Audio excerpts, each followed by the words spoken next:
Welcome to Pip's Tips, where we share marketing morsels from our top dog. Today, Pip's getting excited about geofencing, and we're not talking about the backyard. This is a new marketing strategy based on physical location. When somebody enters a specific area, they become eligible to see your ads. Think of displaying a coupon when you enter a store. Geofencing follows a few common steps. First, choose your scope. This could be targeting people at a trade show or near a shopping center or even an entire city.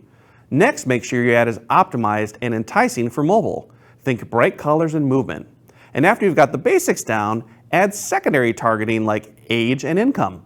Do it right and you'll have a campaign customers can't help but chase. For more tips from Pip and our team, check out the Informatics blog. And we'll see you next time on Pip's Tips.